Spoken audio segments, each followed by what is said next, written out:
Okay.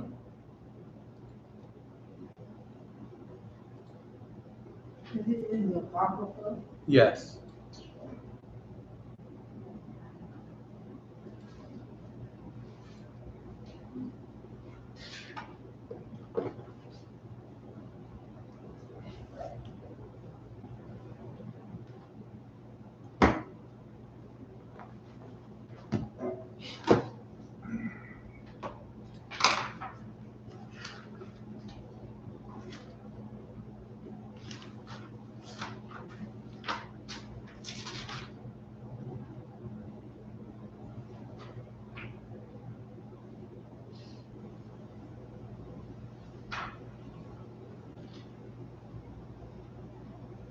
You live? Put on console.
Excuse me.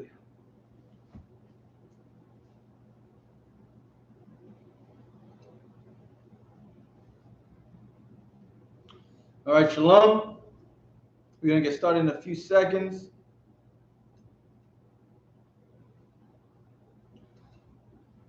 One second.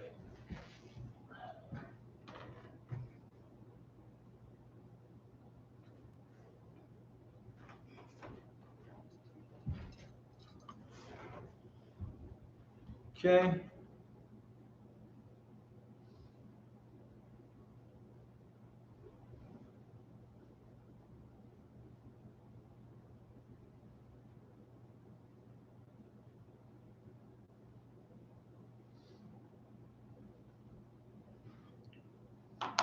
Okay, shalom. Yahweh Ba'ashim Yahushai broke a thumb to the brothers. Yahweh Shamar Latham Ba'ashim Yahushai to the sisters. I'm priest and officer of Shargapan of the ISUPK. Started out of 1 West, 125th Street, under Commander General Yahanna. And today is the Brotherhood Sisterhood class every Tuesday night, all around the globe, right? Today we're going to be carrying off on part 2. The title of the topic of the class is The Eyes of a Harlot and Lustfilled Men. Last class, we went on women, the eyes of a harlot. We talked about women, right? That was a primary focus. Today, we're going to be talking about lust-filled men. How lust-filled men don't have brotherhood. How men filled with lust will kill their brother just for a piece of ass. How men will hurt themselves and compromise their morals, their reputation, their authority, their power, their rank, their relationships with people just for a woman, right? But first, before we begin, I would like to go to the book of Leviticus chapter 20, verse 10. We're going to start there real quick, all right?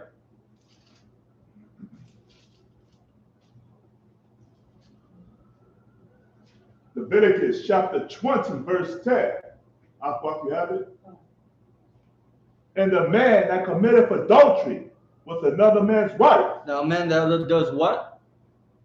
That committeth adultery. Now, it's saying a man that has sex, that sleeps with, that engages in intimate relations with another man's wife. right? So here in this situation, we have two men. One has a wife, and one that's engaging in sex with the married woman. Right? Keep going. With another man's wife, even he that committeth adultery. The man that committed adultery, so the man that slept with the woman that already has a man. He knows she already has a man. Right? Keep going. With his neighbor's wife. Because that's his neighbor's wife. It's his brother's wife. It's his best friend's girlfriend. Right? It's the girl that your boy is having sex with on the regular. Right? It's the booty call your boy always ends up calling around 2 o'clock in the morning to come over to give him some, right? You know this, but you sleep with that woman anyway. Keep going. The adulterer. The man that is sleeping with the woman. And the adulteress. And that woman who is sleeping with that new man. Shall surely be put to death. So both that man and woman should be what? Put to death. In ancient times, if a woman had a husband and she creeps out of the house and goes and sleeps with another man, that man and that woman, what would happen to them? They shall surely be put to death. If the husband goes on a business trip and the wife is home alone, and the next door neighbor comes knocking on the door and she lets him in, and they have sex, what would happen to them? Surely be put to death. They would both be put to death because it is adultery. Last week we touched upon this example in I believe it was the book of Proverbs chapter 7. The book of Proverbs chapter 7, where there's this young man walking around the streets and this woman is waiting for him, or so she says. You know, she runs game on him, brings him back home to have sex with him, tells him that her husband has gone away on business or on a vacation trip, and he won't be coming back anytime soon. And they can fill the entire house with their stench of adulterous sex, right? The eyes of a harlot. Today we're going to be focusing on men. Men who have eyes filled with lust, right? Go to Exodus chapter 20, verse 14. Now you may be thinking, okay, well in Leviticus it just says that a man who sleeps with a woman who already has a husband is adultery and they should be put to death. But what's wrong with that? Why can't a man sleep with another man's woman? Why can't a woman who already has a boyfriend, a husband, already is married, has a man that she's dealing with, why can't she then go sleep with another man at the same time? We know it's adultery, but why is it wrong? Why are they to be put to death? Read. Exodus chapter 20, verse 14. Thou shalt not commit adultery. Because it's a law. That's why it's wrong. Right? And even if there wasn't a law that says thou shalt not commit adultery, there's just something wrong with that spiritually. Something that just, it's like you think you have a bug crawling on you and you like scratching yourself and looking all over the place and there's really not a bug there, that creepy feeling. That's what that is. But thank the Lord we have a law because this helps keep brotherhood. This helps keep sisterhood. Brothers should not be sleeping with other brothers' women. Sisters should not be sleeping with another brother who is not their husband. If you're a sister that has multiple men, technically you are an adulterer. Right. And you were to be put to death. If you are a man and you slept with multiple women who already had a husband, who have a husband, who are dealing with a man, you should have been put to death. And according to the Bible in ancient times. Right? Sis? How would she know if she has a husband? Because sex is marriage. Once you start having sex with a man, that is your husband. Once a man starts having sex with a woman, that is his wife. All right? So let's go to the book of Susanna. Come. This is a perfect chapter for the topic.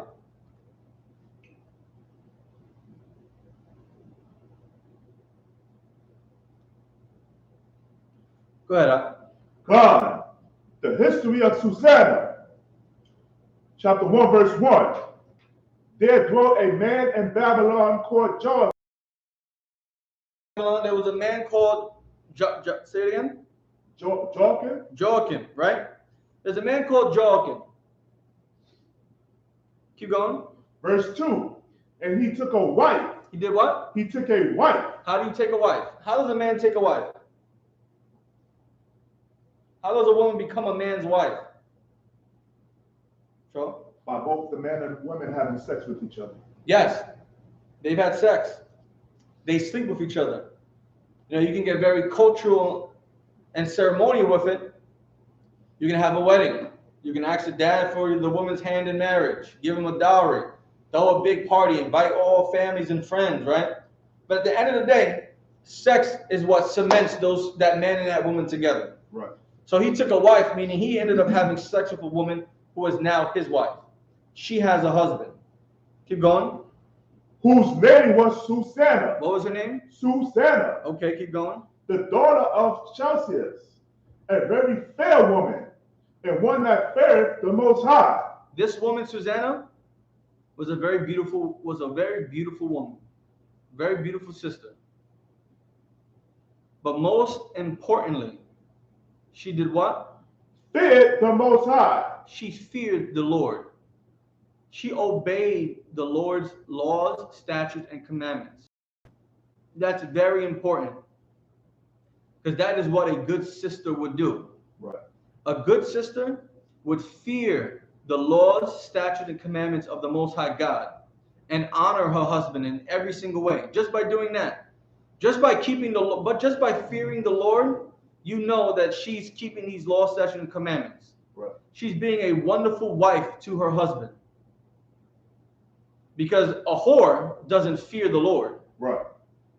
A woman who slept with multiple men does not fear the Lord. Right. Right? A woman who sleeps around, leaves her husband, comes back to him, leaves her husband again, comes back to him, does not fear the Lord. Keep going.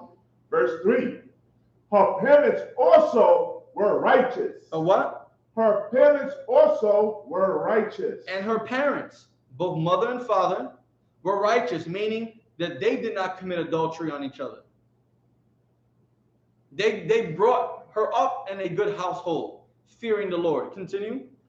And taught their daughter. The what? And taught their daughter according to the law of Moses.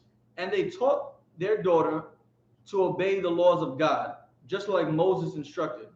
Right? Give me, I think it's Proverbs 22:6. Train up a child. Hold where we are now.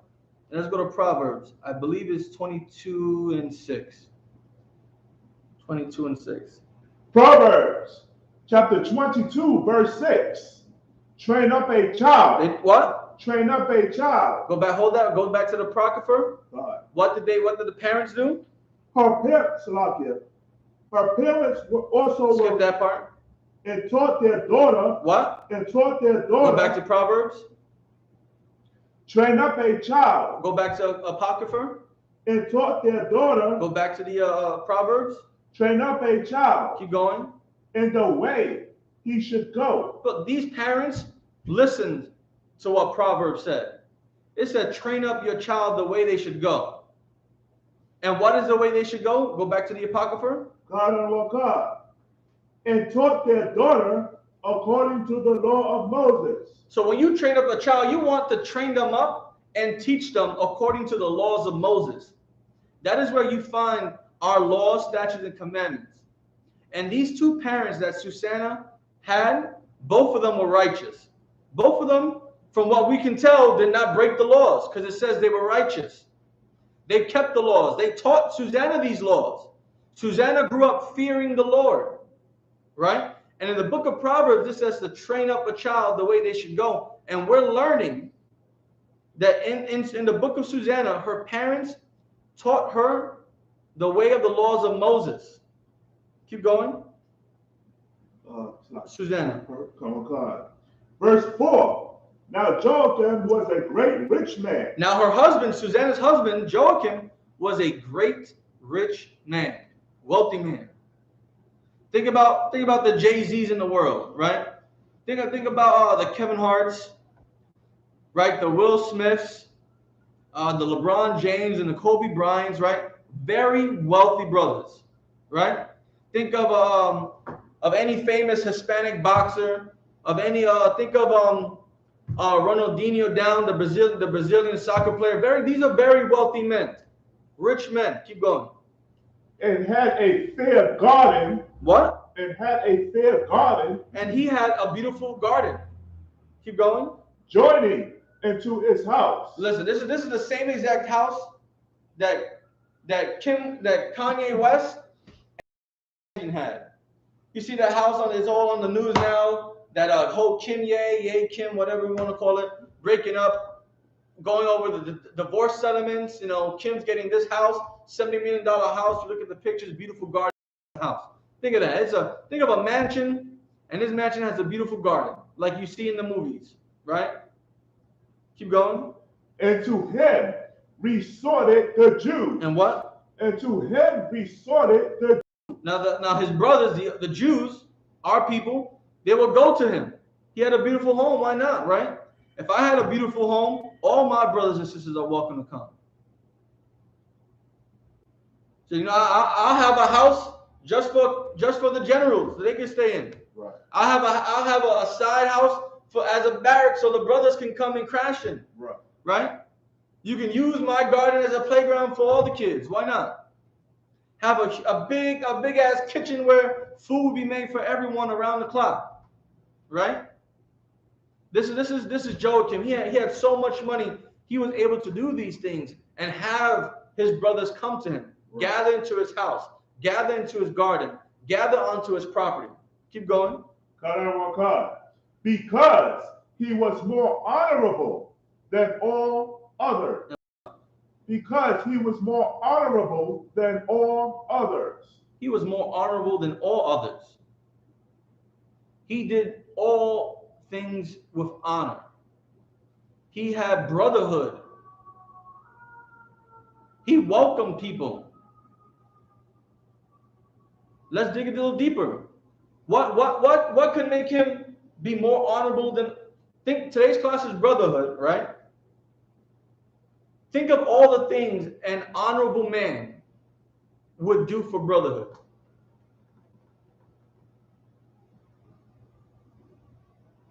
We just heard about one. The Jews resorted to his house. He allowed the people to come to his house. Right.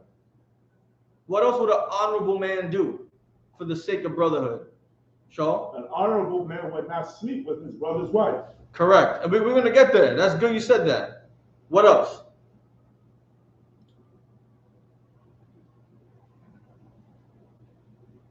He would give them counsel if needed. A good brother would give other brothers counsel, yeah? But more simpler than that. I gave a few examples.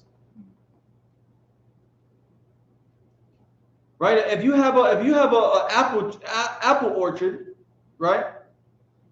What are you not supposed to do to the apple orchard, or to the grape vineyard, or to your orange groves?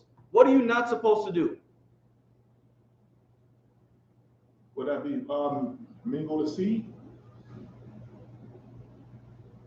Listen, if you want to crossbreed a grapefruit and an orange, go right ahead. That'll probably be interesting. But I'm talking about what are you not supposed to do to the corners? Oh. Or to the things that fall on the ground? To answer your question from previous, a righteous man would offer their brothers and sisters food when they're hungry. Correct. If I have an apple orchard, right?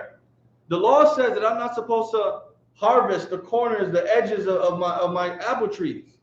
I'm not supposed to pick up any apples that fall on the ground. Therefore, my people, therefore the poor, the hungry, the fatherless, the widows, right? That's for our people. So a righteous man, an honorable man, might even take it a step further.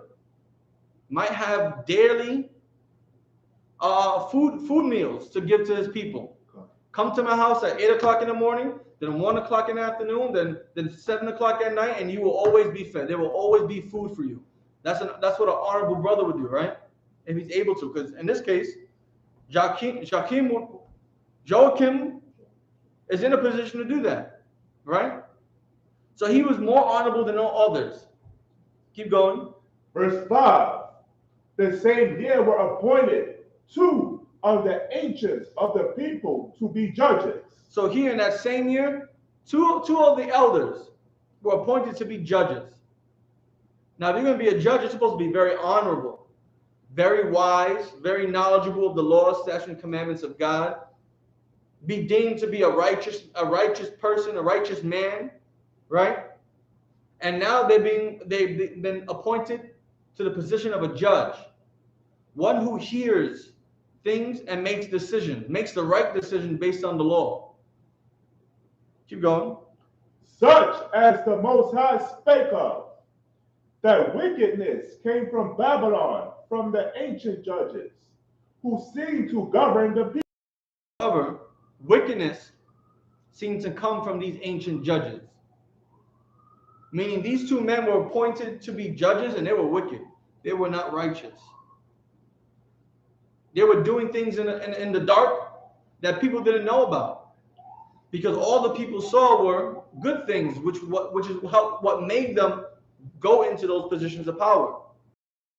A person can't tell that a person, unless they know about it, unless they see about it, right? But the Lord knows what you're doing behind closed doors. The Lord knows what you're doing in the dark. The Lord knows what you're doing when no one else is around to see and watch. Unfortunately for the people, they did not know these things. And these men were appointed to the position of a judge. Keep going. Verse 6. These kept much at Joachim's house. Now these wicked men were at Joachim's house pretty often. Keep going. And all that had any suits in law came unto them. And whatever people had problems, they would go to Joachim's house to see these 2 judges. Council to get the righteous decision made. And they were unrighteous men. Keep going. Verse 7. Now when the people departed away at noon, Susanna went into her husband's garden to walk. Now when it was lunchtime, right? You know, when you go into a court of law, when you watch Law and Order or NCIS and Judge Judy and Judge Brown, with all these shows, right? They always have a recess, a break time for people to relax, go eat, take a breather, right?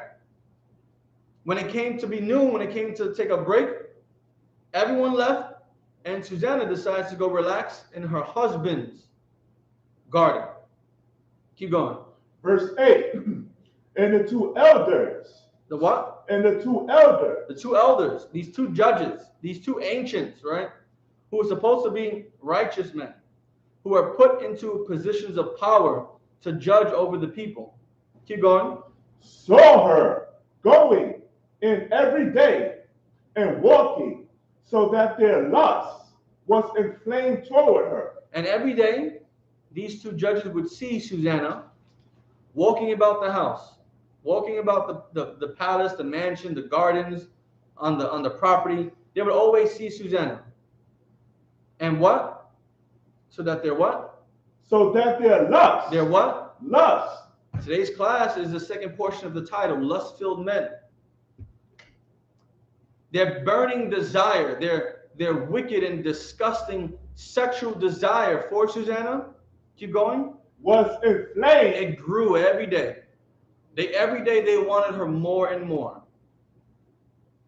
And they're in her husband's house. They know they're in her husband's house.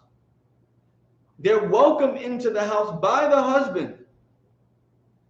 And they know that they're in the house of a man who's that is his wife. They know these things. Their lust is growing so intense for this married woman while they're in the house of this married woman. While this married woman husband allows them to be in his house. But their lust is just inflamed with her every day. Keep going. Toward her, verse 9, and they perverted their own mind. They what? Their own mind. They perverted their own minds. They're thinking about having sex with her. They're thinking about, I wish she was mine.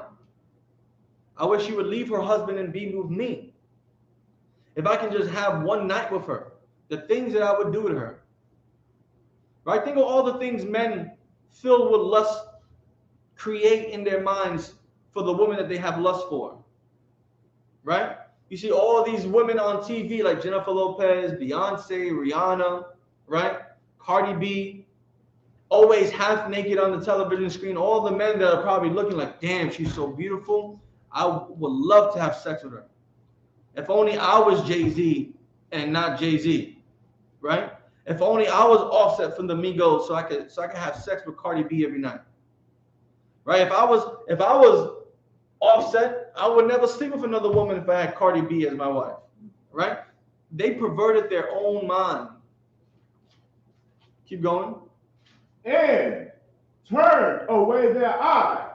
They what? And turned away their eyes. They turned away their eyes from doing the correct thing. Keep going. That they might not look unto heaven, nor remember just judgments. And they turned away their eyes, they turned away their minds, they turned away their hearts from God. They turned away their eyes, their hearts, their minds from obeying the laws, statutes, and commandments of God. Their lust was so strong and perverted and twisted their minds that they did not care about obeying God.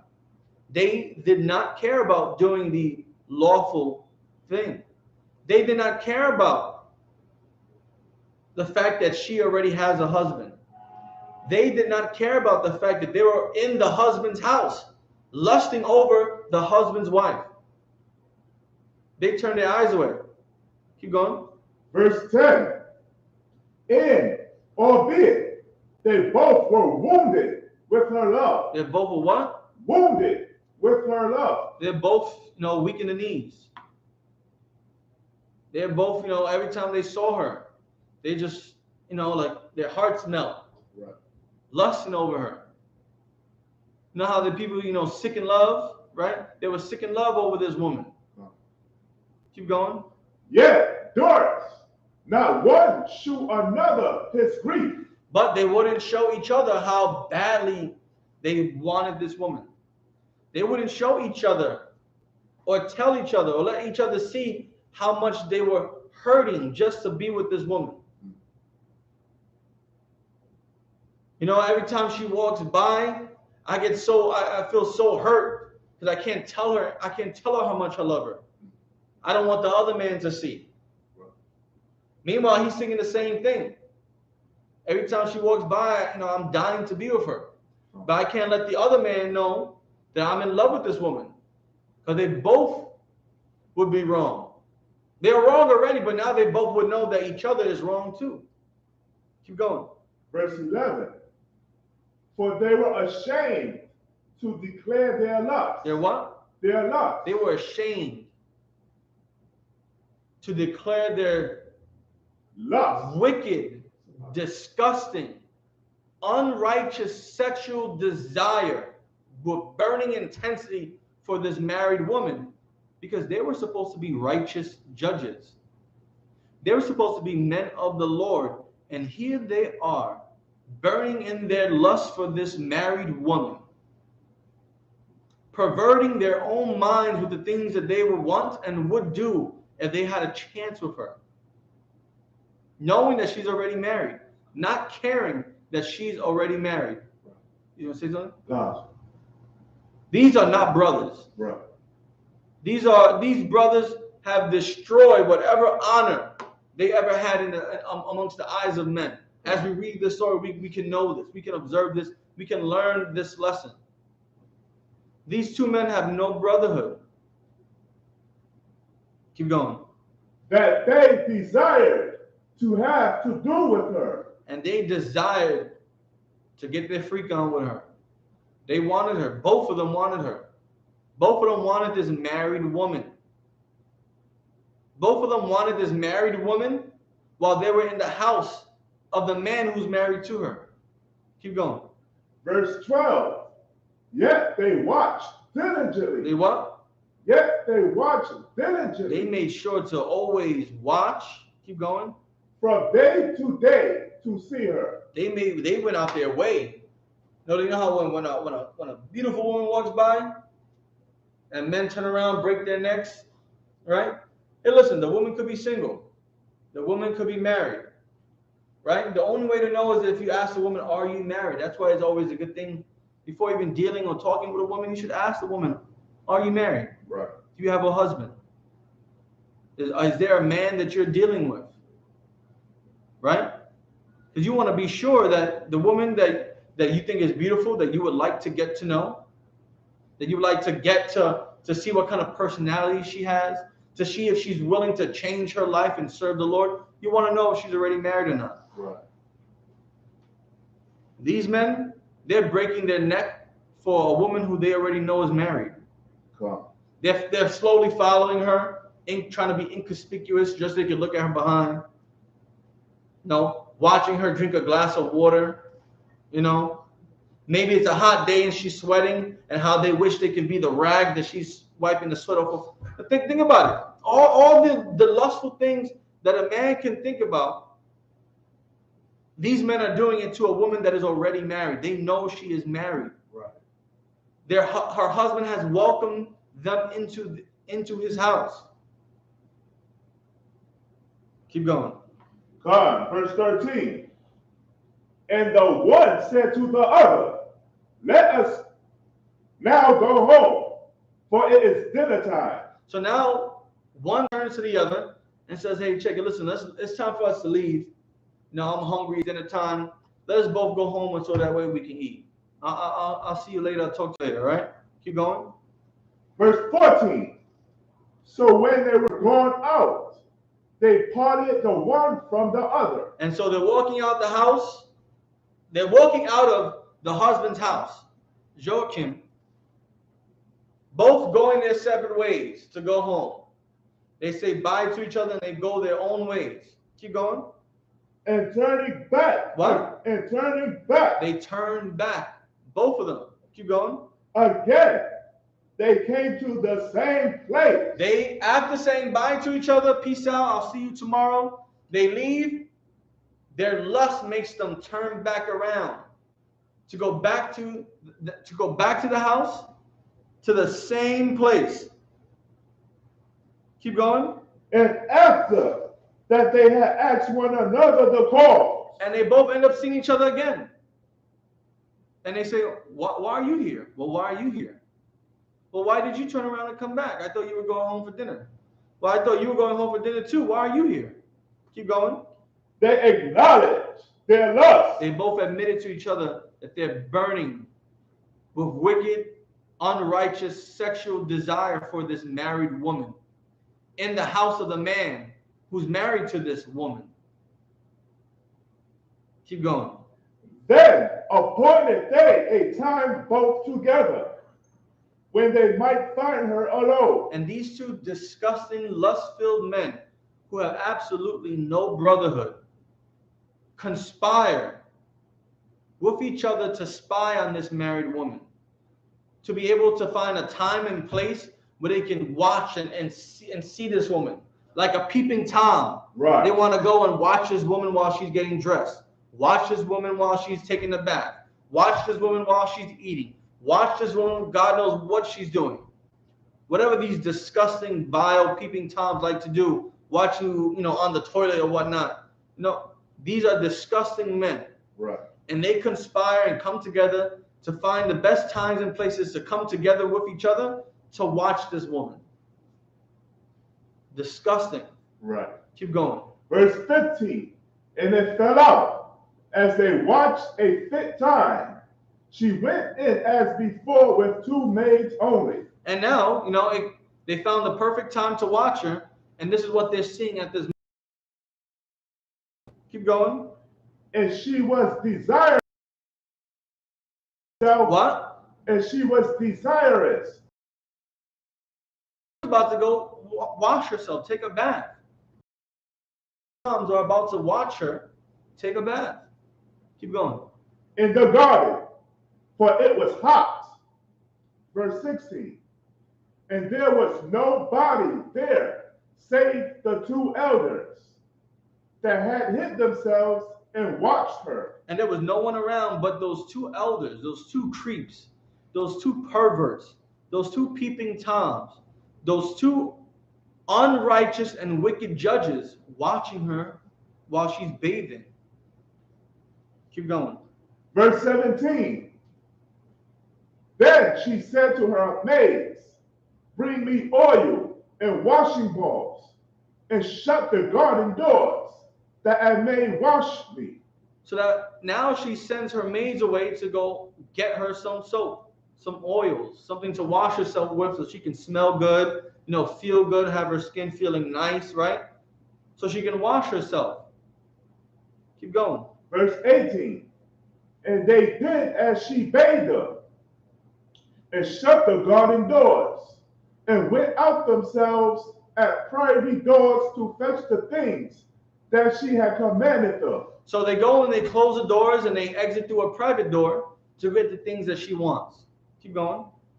But they saw not the elders, because they were hid. But her 2 maids didn't see these 2 creeps, these 2 perverts, these disgusting and unrighteous judges, because they were hiding like a peeping Tom does, like a creep does, like a pervert does. Right. Keep going. Verse 19. Now when the maids were gone forth, the 2 elders rose up. What? The 2 elders rose up. She's taking a bath, thinking she's all alone, enjoying what she thinks is privacy. She feels safe. She's vulnerable. And these 2 elders did what? Rose up. They rose up. They got up from where their hiding places. And what did they do? And ran unto her. And they walked up on her while she's bathing, while she's trying to clean herself. Keep going. Saying, verse 20, behold, the garden doors are shut, that no man can see. Listen, Susanna, the doors are closed and shut. There's no one that can see us. Keep going. And we are in love with thee. And both of us, we love you. We are in love with you. We have a burning desire to be with you. We don't care you have a husband. We don't care that we're judges. We both love you, desire you, want you. We need you. Both of us. Keep going. Therefore consent unto us. What? Consent unto us. Therefore, do what we tell you to do. Do what we're asking of you. Keep going. And lie with us. So listen, you should just sleep with us. We're going to have a threesome right here. If you don't want to have sex with us at the same time, listen, I'll go first and he'll go second. Or he'll go first and I'll go second. It doesn't matter because we both just want you. Keep going. Verse 21. If thou wilt not. If what? If thou wilt not. But Susanna, if you don't have sex with us, if you don't sleep with us, if you don't consent to having this orgy, this threesome with us, keep going. We will bear witness against thee. We will bear witness against you. We will lie on you. Look at how these 2 brothers, these 2 Jews, are treating this other Jew, right, a woman. They don't care that she has a husband. They don't care that she's married. They're trying to take advantage of her while she's all alone. Imagine how uncomfortable they're making her feel. She's probably naked, washing herself. Right. No one around to help her. And they want to take advantage of her. They've been watching her and spying on her. And these two judges who are supposed to be righteous, who are supposed to be doing the work of the Lord, how wicked and evil they are. How they have no brotherhood because they're willing to destroy this sister. They're willing to get this sister to disobey God. Right. They're willing to get this sister to commit adultery. Right.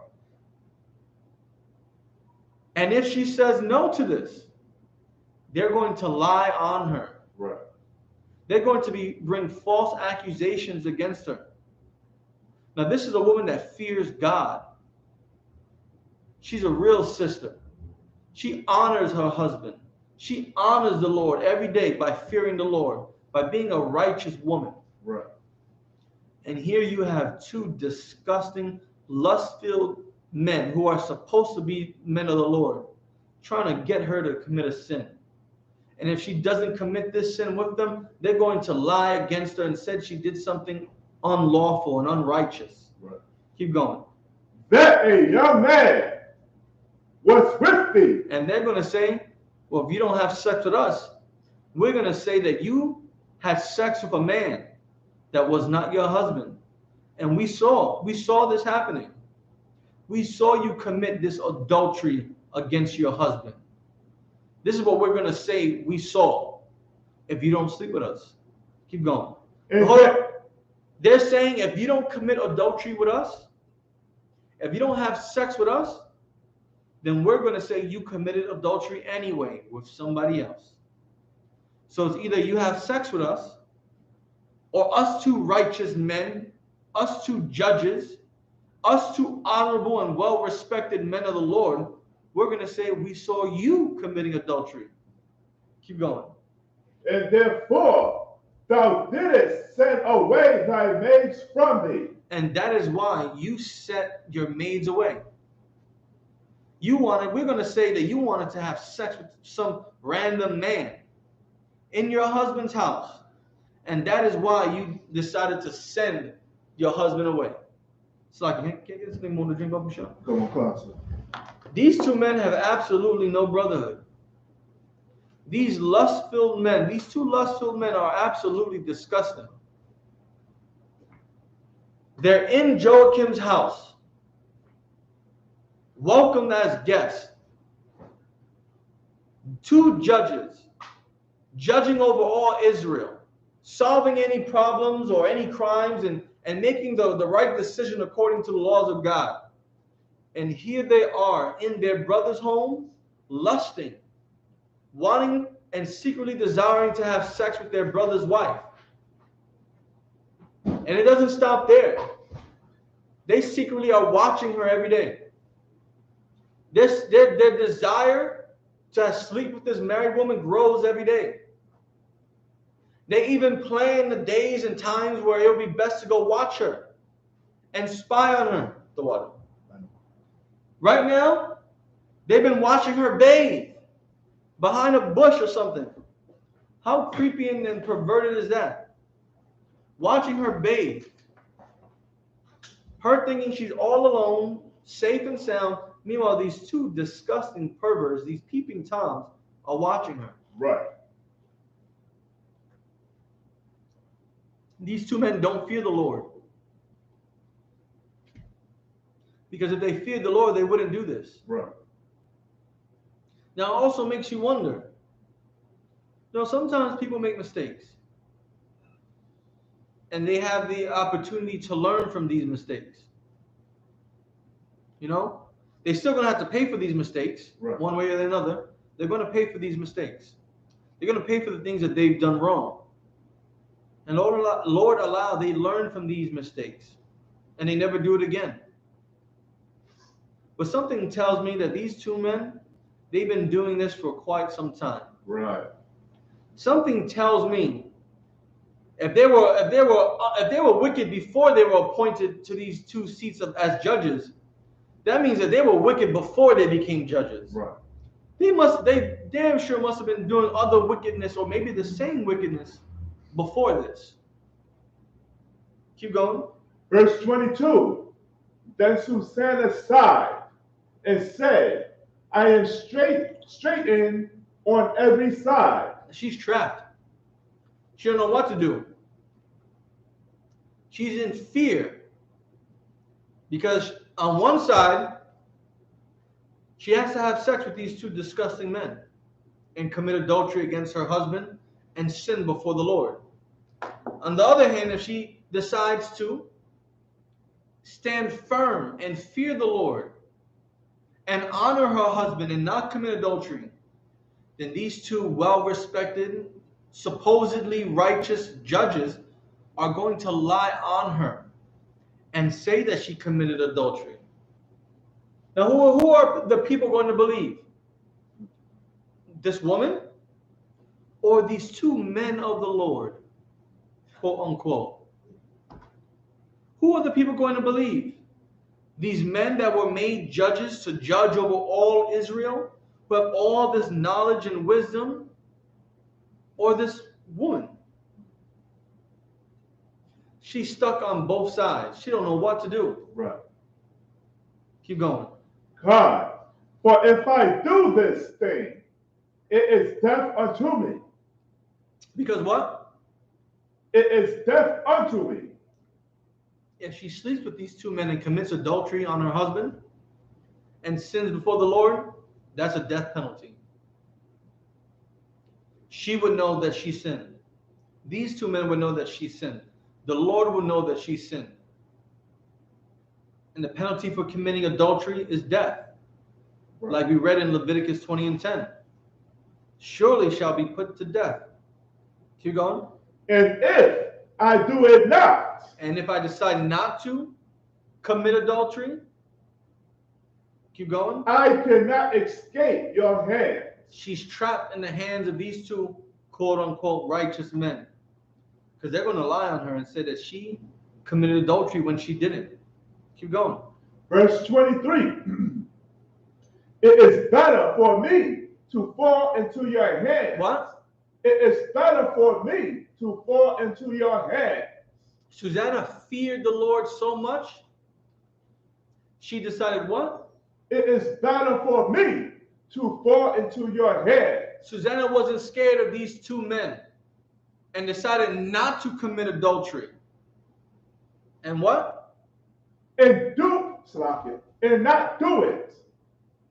Than to sin in the sight of the Most High. She decided, I'd rather just be lied on by you than commit a sin against the Lord. I'd rather you two lie on me than commit adultery and dishonor my husband. Because I fear the Lord. This is a righteous sister making an extremely difficult and life-threatening decision, but she decides to fear the Lord instead. A good brother fears the Lord. Right. Because if he does, he will make sure he treats his brothers and sisters accordingly. That's right. A good sister fears the Lord because she would treat her sisters and her brothers, and in this situation, her husband righteously. She fears the Lord, and she would rather deal with being lied on than committing a sin. Keep going. Verse 24. With that Susanna cried with a loud voice, and the two elders cried out against her. And she yelled for help. She cried out. But the two elders, these two judges, these two righteous men, cried out against her anyway. She's yelling, help, someone help me. And they're yelling, help, Susanna's committing adultery with a man. It is crazy. These are supposed to be judges. These two men are your Christian pastors. Right. These two men are your priests, your bishops, your deacons out in the world. These two men are your fake Israelite, the GJC, whatever you want to call the candy cane people, right? Right. These two men represent Sakari, These two men represent the people in Kemet and in the conscious community, right? These two men represent Jabari and Ashkalamun, whatever crazy name people want to give themselves. These two men represent everyone outside of the ISUPK. That's right. These two men represent the exact reasons why Christianity is wrong. Right. Catholicism is wrong. Islam is wrong. Hinduism, Buddhism is wrong. Egyptology is wrong. This is a perfect example. Because they have no brotherhood. They don't fear the Lord. But in the ISUPK, we do. And this woman is about to go through a life-altering ordeal just because she didn't want to sin against the Lord. You want to say something, sis? I can't hear you. Oh, Brother Polite, yeah. Brother Polite. These two men are the Brother Polites of the ancient days. Hold on, before we continue, let me just check the chat. Anything on the chat show? Sir. Nothing on Facebook? No.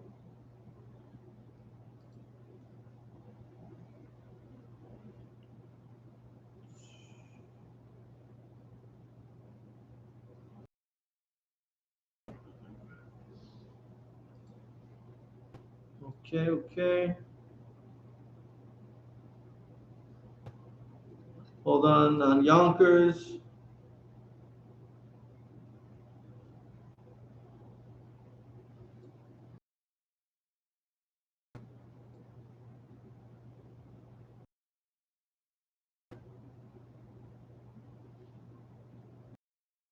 That's Nene Jones. You said if a person commits sin behind closed doors, hiding their sins from man, knowing, would that be like putting man's opinion and judgments before the love and fear of the Lord? I'm not sure what you're saying, but if you're saying, Dinesha, if you're trying to say, if a person commits sins behind closed doors, is that the same thing as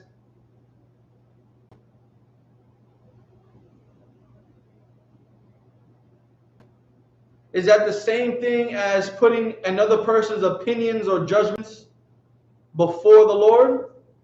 I'm not sure if that's what you're saying. But what I can say, until you clarify, Danisha, what I can say, if you are sinning behind closed doors, then you do not love the Lord and you do not fear the Lord.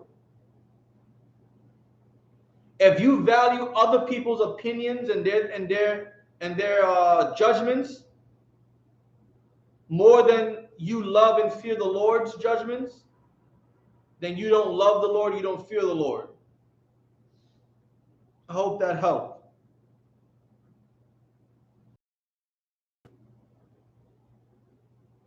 All right. Ain't nothing on YouTube, right? Nah, sir. All right, let's continue, Baba Shah. Then ran the one and opened the. One of these elders ran to open the door. Keep going. Verse 26. So when the servants of the house heard the cry in the garden, they rushed in at a private door to see what was done unto her. So the servants ran into the garden through their private entrances to check on the woman, to check on Susanna. Keep going. Verse 27. When the elders had declared their matter, the servants were greatly ashamed. However, the elders told everyone what was happening, the elders lied to everyone and told everyone a lie, which made the servants ashamed. Why? Joel?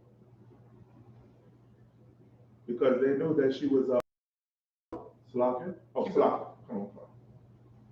For there was never such a report made of Susanna. The servants were ashamed because what?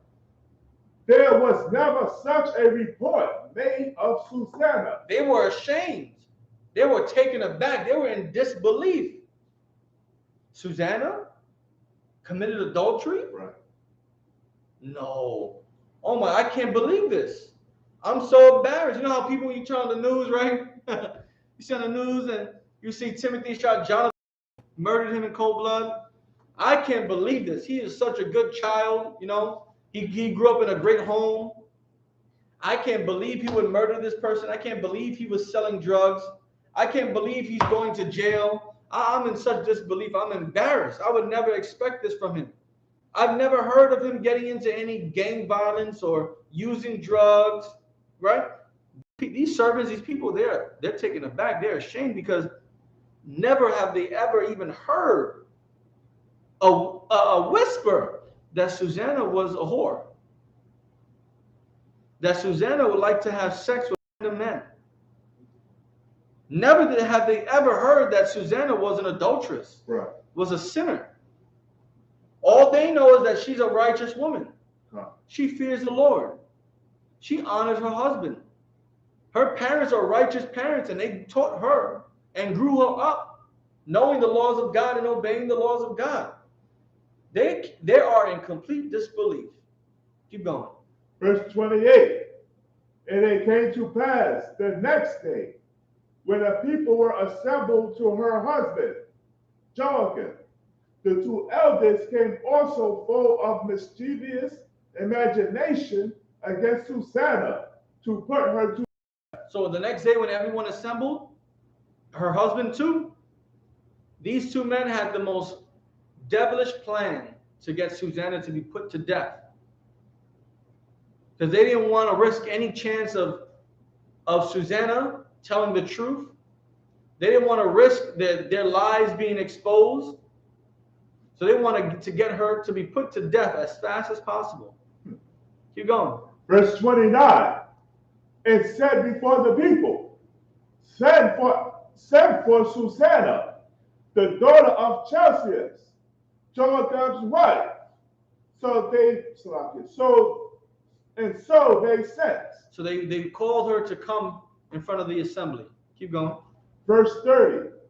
So she came with her father and mother, her children, and all her kindred. So Susanna came to this assembly with her righteous father present, who taught her the laws of God, who raised her according to the laws of God. She came with her mother, who taught her the laws of God, who raised her up obeying the laws of God. She came with her children because she was a wife, had children with this honorable man. She came with her family, people who know her best. Keep going. Verse 31. Now Susanna was a very delicate woman and beauteous to behold. Listen, so Susanna, she was a one fly sister. People say, she was a dime piece, a bag of chips, Right. She was fly, She looked like Jennifer Lopez. She looked like Cardi B with the makeup. She looked like Beyonce without the makeup and with the makeup. Right. She looked like Halle Berry. She was a beautiful sister. Right? Keep going. Verse 32. Indeed. Why are you laughing for?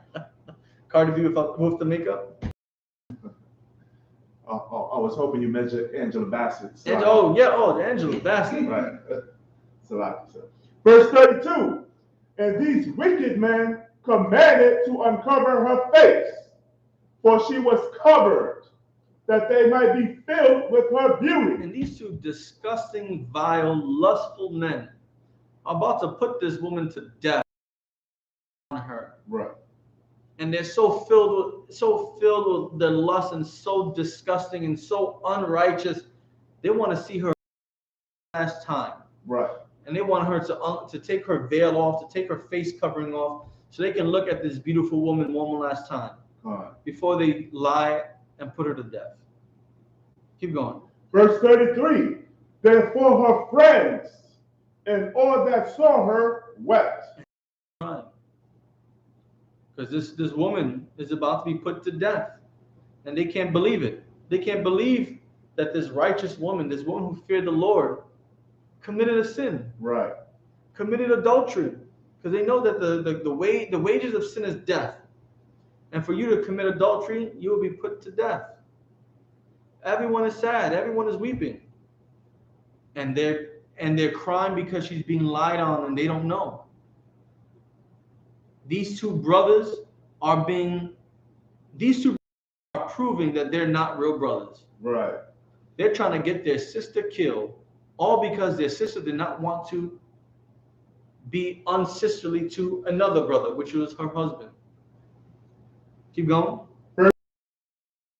Then the two elders stood up in the midst of the people and laid their hands upon her head. What? And laid her hands, and laid their hands upon her head. Verse 35. And she weeping toward heaven, for her heart trusted in the Most High. And she's about to be put to death and lied on. And in tears, she looks up to the sky, and nothing breaks her fear of the Lord. Nothing severs the trust that real justice will be served on that day. She trusts the Lord even more. She fears the Lord even more. Right. She's willing to die because of a lie than die because of committing a sin. Right. Keep going. Verse 36. And the elder said, as we walked in the garden alone, this woman came in with two maids and shut the garden doors and sent the maids away. Verse 37. Then a young man who there was hid came unto her and lied with her. Now these two elders are basically telling the story that they wish that they were in. Right.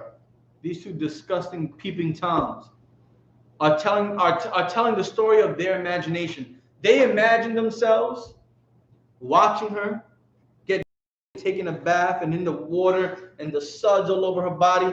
They're imagining them being that young strapping man coming out of the bushes, coming up to her, grabbing her, kissing her, making love to her. They wish that they were this man that they're making up the story about. Right. They're lying on her.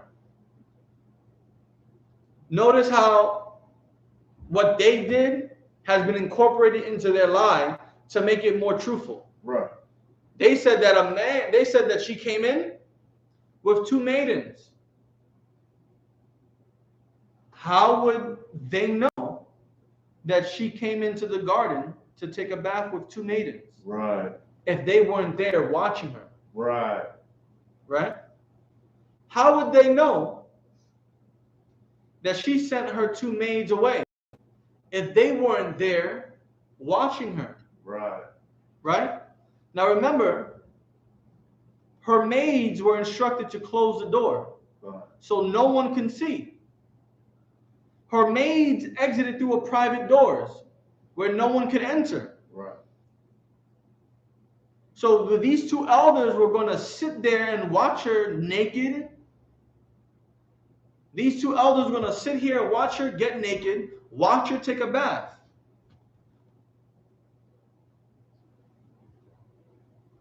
How would they know that a young man came out from his hiding place and sleep and has sex with her if they weren't watching her already being naked? Right. See, the people respect them so much that they're not questioning them. Why were you there? Right. They're not questioning the fact that the doors were closed so no one can see and come in. They're not questioning the fact that they were watching her get naked and watching her take a bath.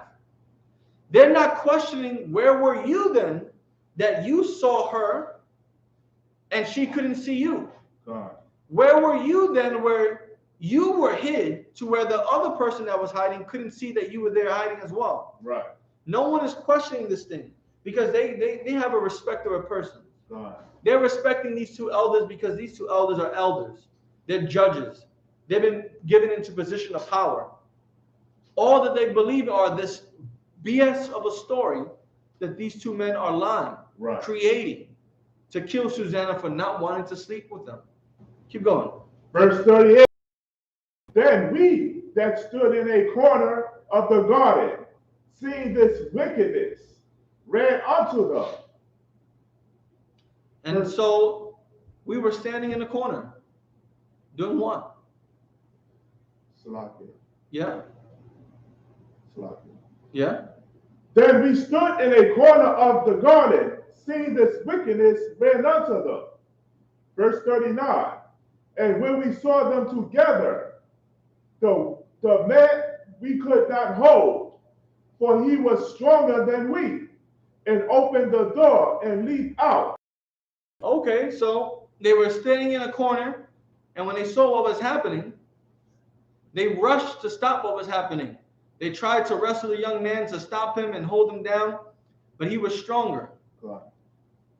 And he ran away from them. They couldn't stop him, and he ran out the door and opened the door and ran out. So then how did the door close? Because remember, it says that the maidens came in through a private door and people came in through the door. Right? Let's go. Let me go back for a second.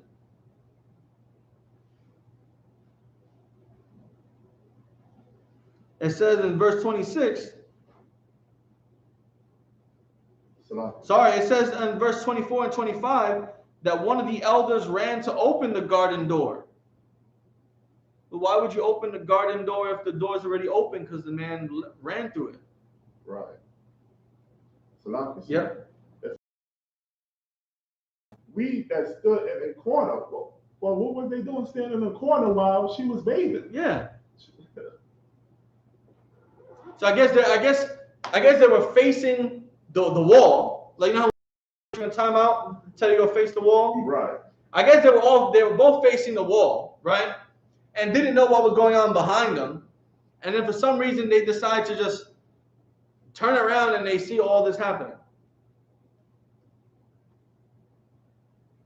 Was this wall hidden where Susanna and her two maids couldn't see you? Keep going. Come on, verse 40. But having taken this woman, we asked who the young man was. Tell us, these things do we testify. And we tried to tell us who this man was, but she wouldn't. So here we are telling you, everyone, the story of what we saw. Keep going. Verse 41. Then the assembly believed them. What? Then the assembly believed them. Listen, the people believed them. Because they couldn't see through the lies of their story. Right. They respected these men way too much to even question their story. They were willing to accept their judgment. They were willing to cast stones at Susanna and put her to death. Keep going. As those that were the elders and judges of the people. So they condemned her to death. And now she's been condemned to die. Keep going. Verse 42. Then Susanna cried out with a loud voice and said, O everlasting power, that knowest the secrets and knowest all things before they be. So hearing that she's going to be put to death, she cries out to the Lord. And she's pleading to the Lord, hoping that the Lord hears her voice and saying, Lord, if you know everything, things done in darkness, things done in light, things done under rocks, things done in the open. You know everything. You know everything that's happening, that's been done. Right. Right? Keep going. Verse 43. Thou knowest that they have borne false witness against me. The Lord knows that you both are lying against me. Keep going. And behold, I must die. And the Lord knows that I'm going to be put to death because you two disgusting, unrighteous men have lied on me. Keep going. Whereas I never did such things as these men have maliciously invented. That I have never committed adultery. I have never committed a sin that these two men are saying I did. Keep going. Verse 44. And the Most High heard her voice. And Susanna feared the Lord. And because of that, what did the Lord do? Heard her voice. Susanna was raised by righteous parents and was taught to obey the law, statutes, and commandments of God. And she kept them. And the Lord did what? Heard her voice. So the Lord heard her voice. She would rather be put to death than commit a sin. And the Lord, he did what? Heard her voice. Keep going. Verse 45. Therefore, when she was led to be put to death, the Lord raised up the Holy Spirit of a young youth. While she was being led to her death, the Lord did his thing and raised up the Holy Spirit in a young man. Keep going. Whose name was Daniel. Is what? Daniel. That's Daniel the prophet that we read about. That's right. The Spirit, the Lord, the Holy Spirit jumped on him. He put the Holy Spirit of righteousness into this young boy, this young man named Daniel. The Lord wasn't going to let this happen. The Lord was not going to allow this righteous woman who loves him, fears him, obeys him, be put to death unrighteously by these two disgusting, wicked, supposedly judges. Right. Keep going. Verse 46. Who cried with a loud voice, I am clear from the blood of this woman. And Daniel stood in front and says, listen, everyone, I don't want nothing to do with this. I am clear from the blood of this woman. You want to go put this woman to death? Just know that I am against it. I don't stand with your decision. I disagree with your decision. I want absolutely nothing to do with it because this is wrong. Keep going. Verse 47. Then all the people turned them toward him and said, what mean these words that thou hast spoken? And the people stop and turn to Daniel and say, well, I thought we were all in agreement that we were going to put her to death. She's obviously guilty. What do you mean that you don't agree with us? What do you mean that you don't agree that she should be put to death? What do you mean that you want nothing to do with this? Do you know something that we don't know? Keep going. Verse 48. So he, standing in the midst of them, said, are ye such fools, ye sons of Israel? See, this Daniel gets it. Are you freaking kidding me? You can't see the BS behind this story? Right.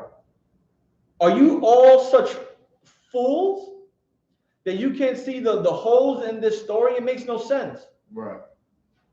What were they doing in the garden? How did they see this man? Why didn't the maidservants and Susanna see these two men standing in the corner? Right. You guys are so quick to just believe this story that you're not questioning it. Right. Just because they're supposed to be judges. Keep going. That without examination or knowledge of the truth, ye have condemned a daughter of Israel. You guys didn't even question this story. You guys didn't even do any investigation, no exact examination of this story. And you just instantly were quick to decide, put her to death. Keep going. Verse 49. Return again to the place of judgment, for they have borne false witness against her. Let's go back and let's go through this again, because these two men, they're lying. These two judges who you all love so much and respect so much, they're lying. Keep going. Verse 50. Wherefore all the people turned again in haste, and the elders said unto him, come among us, and show it us. The Most High have given thee the honor of an elder. So everyone goes back, assembles together. The other elders want Daniel to sit with them because they believe that Daniel, and they want to investigate this. Keep going. Verse 51. Then said Daniel unto them, put these two aside, one far from another, and I will examine them. And Daniel says, separate them. Make one go wait over here and have one stay here so I can examine them, so I can question them. And then we'll have them switch. I want to investigate their story. I want to ask them questions about what they claim to have said and saw. Keep going.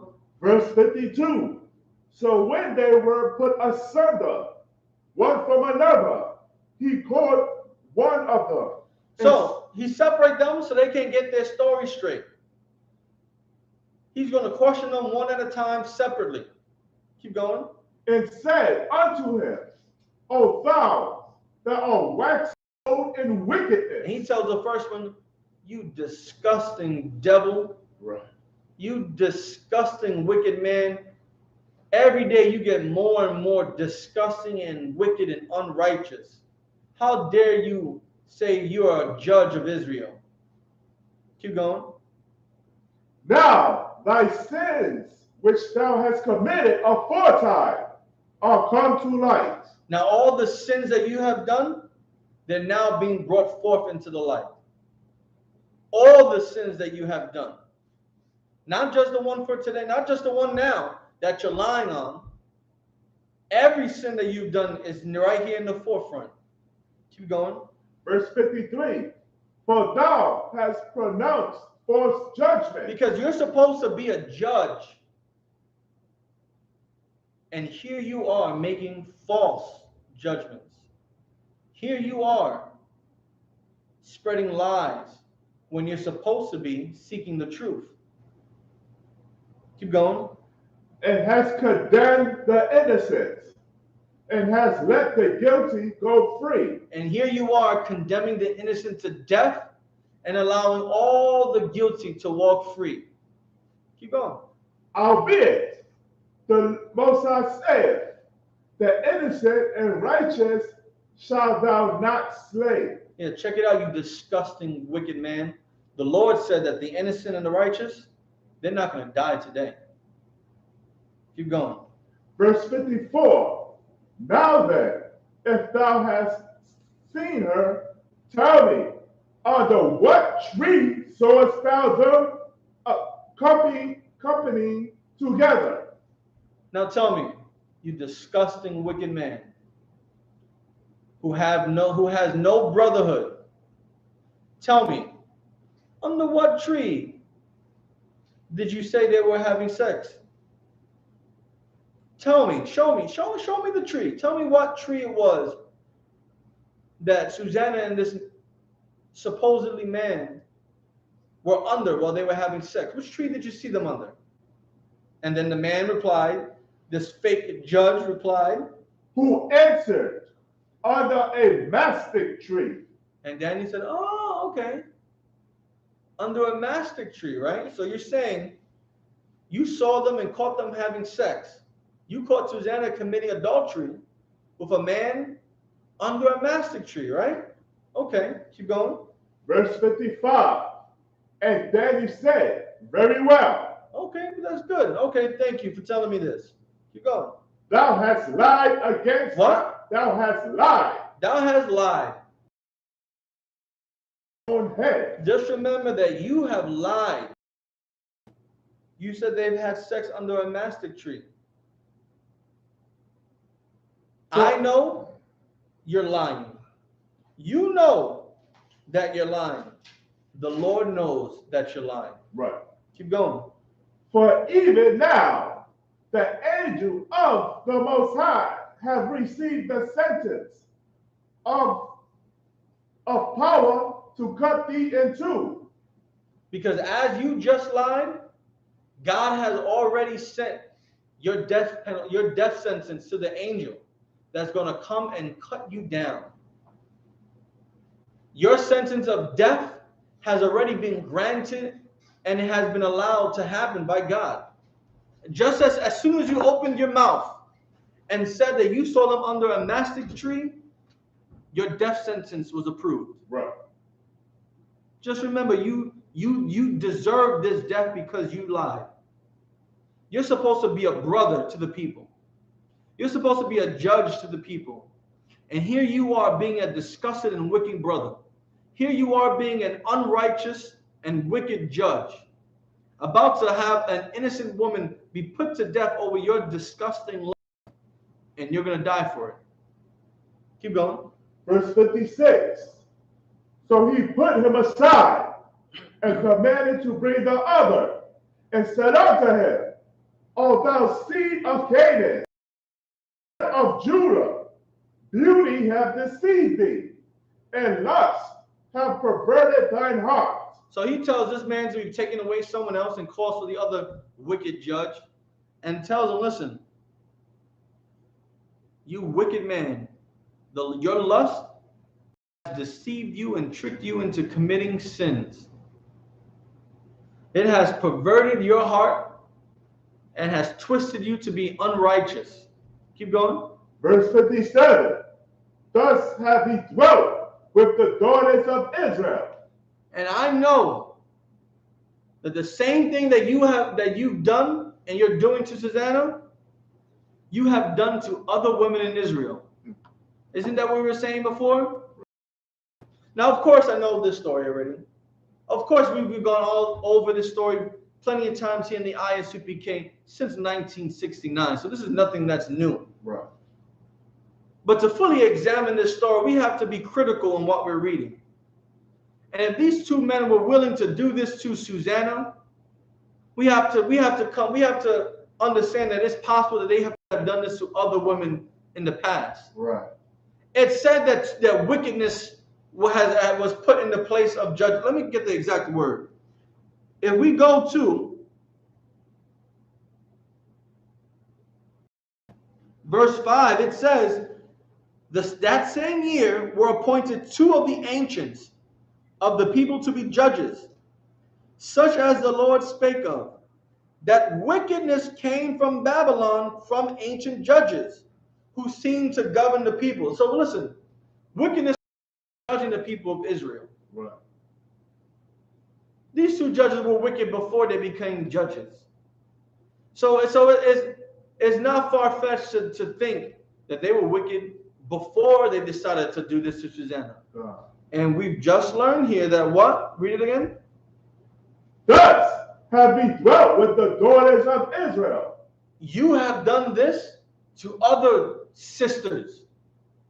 This is how unbrotherly you are, that you have put other sisters of Israel, other Black, Hispanic, and Native American women in the same position. Right. Before, plenty of times. Again, these are your Christian pastors. These are your celebrities. These are your imams. These are your politicians. These are your polites, right? These type of men have no brotherhood. They don't care about the sisters of Israel. Yes, Joel? If I may add, as you were explaining, back then, when they was dealing with the daughters of Israel, just like how they doing with Susanna, there wasn't a Daniel that rose up. There was no Daniel there. So let's imagine how many sisters that they put to death. Or how about those sisters weren't put to death because they decided to give in and commit adultery. Right. And now are living with this sin. I'm pretty sure that the Lord put them to death another way. Right. But all the times they got away with sleeping with married women. Right. And those married women were scared to be put to death and face judgment in front of the assembly and decide, you know what? Let me just commit this one sin and sleep with these ugly old men, and I can keep going about my life. Right. But Susanna wasn't just some regular sister. Susanna was a sister who feared the Lord more than losing her life. And because Susanna feared the Lord more than losing her life, the Lord is preserving her life for fearing him so much. And he rose up Daniel to save her life and to put these two wicked brothers to death. Something on the screen? Logging attendance. Okay, come on. Keep going. Got on card. Wait, you got anything more to say? Nah, sir. Okay, continue, please. Verse 57. Thus have he dwelt with the daughters of Israel, and they for fear. We just said that. Keep going. And they for fear company with you. And these other sisters that you put in the same position, Because they were scared, they decided to sleep with you. God. They didn't fear the Lord enough to stand firm and risk being put to death by your lies. And they decided to commit adultery and sleep with you. Right. Keep going.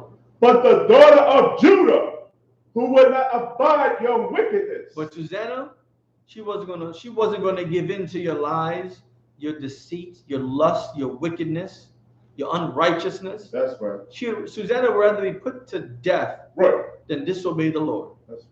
She'd rather be put to death than commit adultery against her husband. That's a real sister. Right. This is an example for all sisters. That's right.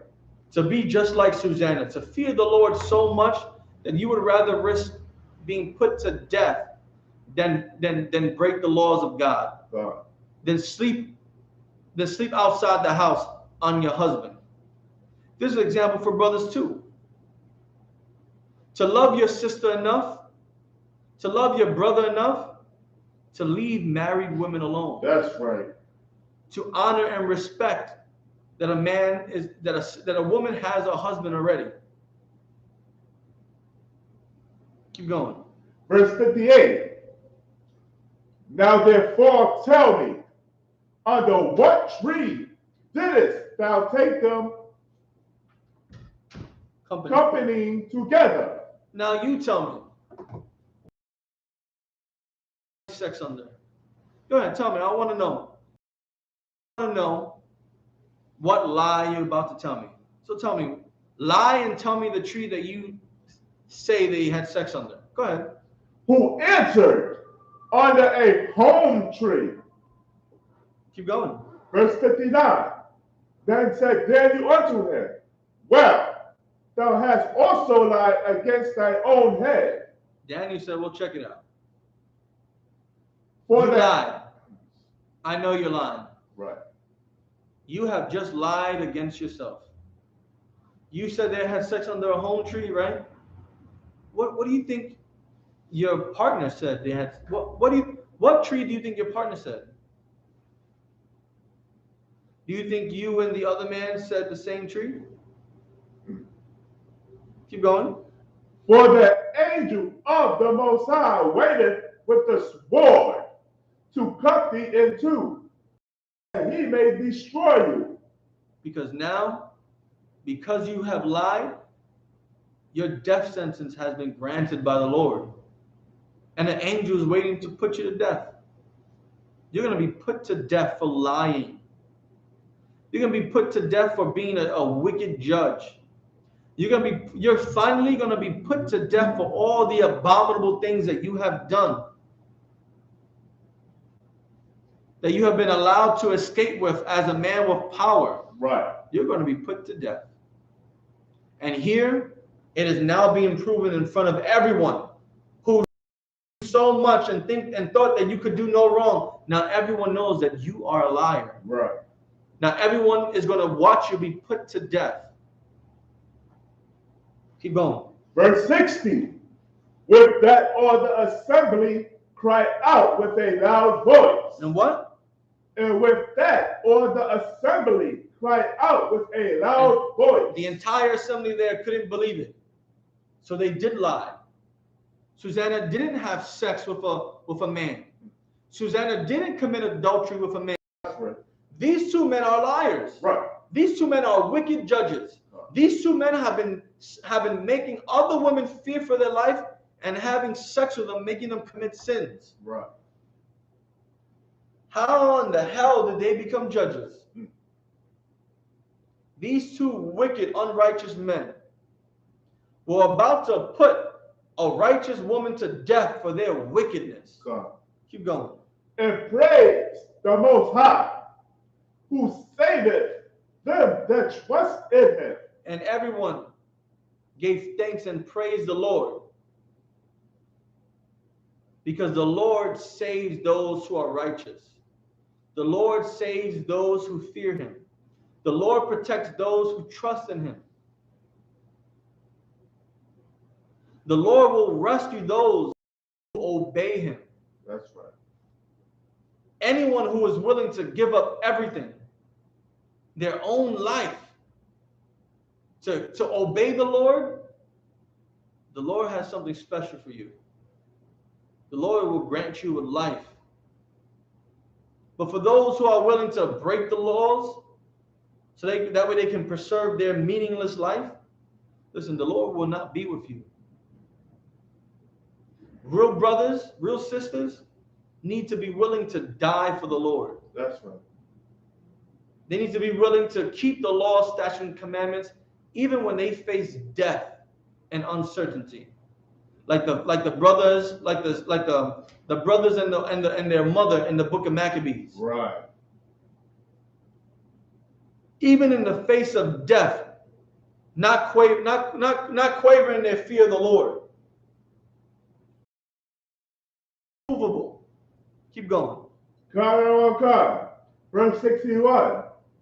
And they arose against the two elders, for Daniel had convicted them of false witness by their own mouth. And everyone rose up to go against these two elders, these supposedly two judges, because out of their own mouths, out of their own words, their own testimonies, David was able to prove that they were lying. Keep going. Verse 62.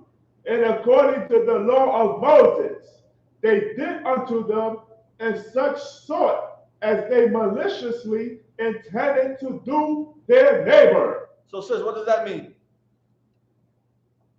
What does that mean?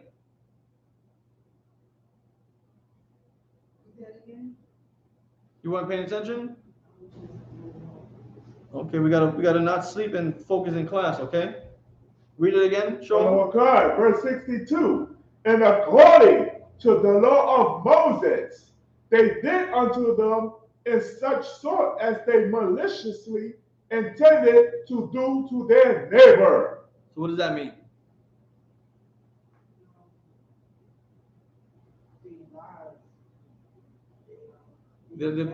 They did lie. Punishment for lying.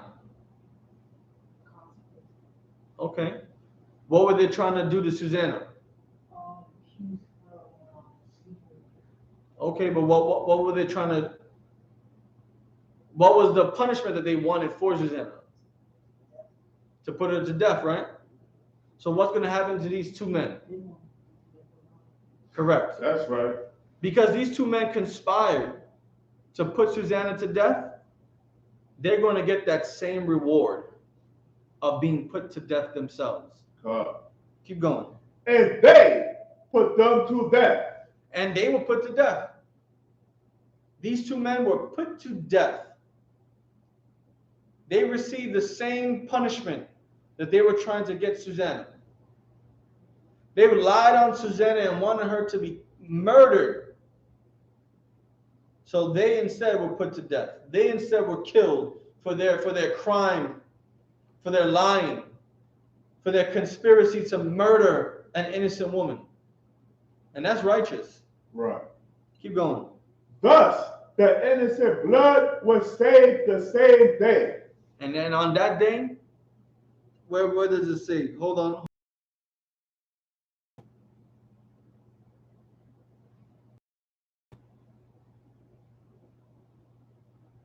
In verse 53, the last part of verse 53, it says, the innocent and righteous shall thou not slay. And just at the end of this, it says, the innocent blood was saved that same day. Right. Susanna was saved from death on this day. That's right. The Lord saved her from death. The Lord saved her out of the clutches and snares of these wicked judges. These two men who were wicked brothers, deceitful brothers, adulterous men. Keep going. Verse 63. Therefore, Chelcias and his wife praised the Most High for their daughter, Susanna, which Joachim her husband and all the kindred, his honesty found in her. And everyone, Susanna's father, Susanna's mother, her children, her family, especially her husband, that honorable man, Joachim, they all praised God for the great example of a woman Susanna was. That's right. For a great example of how much of a sister Susanna was. For showing that a sister should fear the Lord above everything. A sister is worried about how she's going to pay her bills.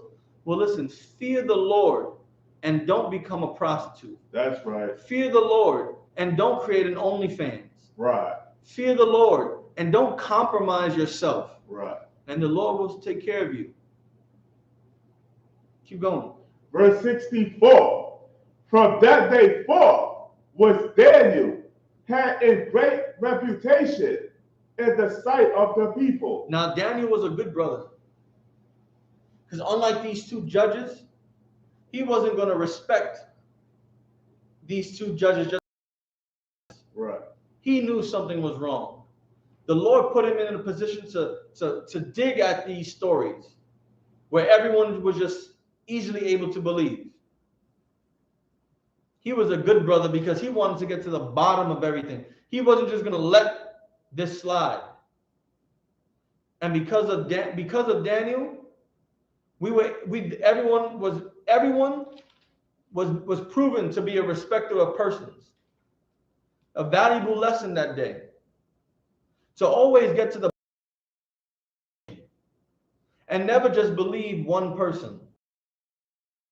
ISUPK, we follow the same exact code. Right.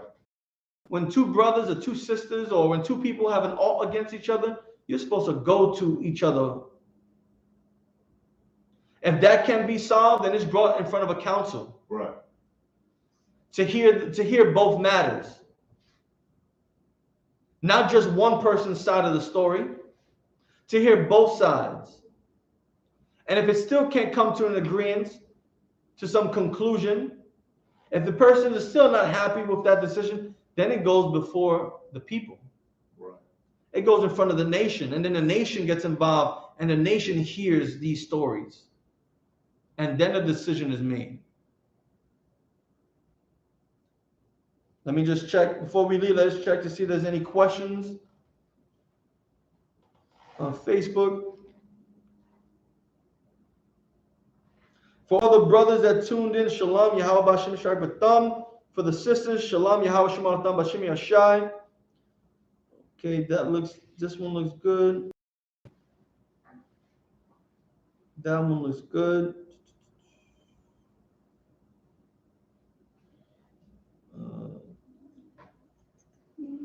One moment.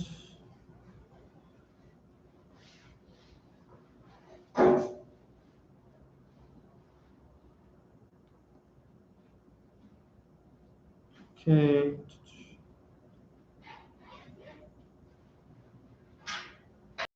Looks good. Anything on YouTube? Nah, I don't want. Okay. We'll sign price. All right, with that, I'm Priest and Officer Shagapan of the ISUPK under Commanding General Yahanna.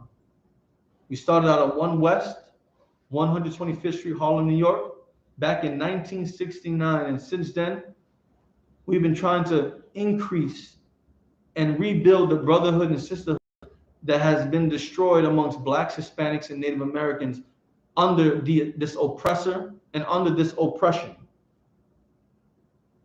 Now make sure you tune in every Tuesday. Matter of fact, make sure you tune into every class. Mondays, Tuesdays, Wednesdays, Thursdays, Fridays, Saturday Sabbath service. All the classes that go on around the clock every single day. And with that, Shalom, Israel. Love the class.